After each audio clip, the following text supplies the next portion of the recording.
MSN football ടോക്സിലേക്ക് അവർക്കും സ്വാഗതം.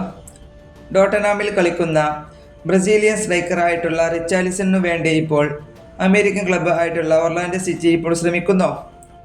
അടുത്ത വർഷത്തേക്ക് ആണ് റിച്ചാർലിസനെ സ്വന്തമാക്കാൻ ഇപ്പോൾ ഒർലാൻഡോ സിറ്റി ശ്രമിക്കുന്നത്. ഇത് റിപ്പോർട്ട് ചെയ്തിട്ടുള്ളത് ESPN ആണ്. അവരുടെ റിപ്പോർട്ടിലേക്ക് നമുക്കൊന്ന് പോയി നോക്കാം. ESPN മാധ്യമം ഇതിൽ പറയുന്നത് ഇങ്ങനെയാണ്: അമേരിക്കൻ ക്ലബ്ബ് ഒർലാൻഡോ സിറ്റി അടുത്ത സമ്മറിലേക്ക് ആണ് റിച്ചാർലിസനെ സ്വന്തമാക്കാൻ ശ്രമിക്കുന്നത്. അതായത് 2026 റിച്ചാർലിസനെ സ്വന്തമാക്കാൻ വേണ്ടി ഒർലാൻഡോ സിറ്റിയുടെ ഡയറക്ടർ റിക്കാർഡോ മൊറയുടെ നേതൃത്വത്തിലുള്ള പ്രതിനിധി സംഘങ്ങൾ ലണ്ടനിൽ റിച്ചാർലിസന്റെ ഏജന്റുമായി നേരിട്ട് കൂടിക്കാഴ്ച നടത്തിയിട്ടുണ്ട് എന്നാണ് ESPN ഇതിൽ പറഞ്ഞിട്ടുള്ളത്. എന്നാൽ നമുക്കറിയാം, ഇപ്പോൾ റിച്ചാർലിസൺ കളിക്കുന്നത് ടോട്ടൻഹാം ഹോട്ട്സ്പറിന് വേണ്ടിയാണ്. അവരുടെ പ്രധാന താരങ്ങളിൽ ഒരാളാണ് റിച്ചാർലിസൺ. എന്നാൽ റിച്ചാർലിസനെ കിട്ടാൻ സാധ്യത കുറവാണെന്നും ESPN ഇതിൽ പറഞ്ഞിട്ടുണ്ട്. ഇതെല്ലാം ഒരു റിപ്പോർട്ടർ, അതായത് റൂമർ മാത്രമാണ്.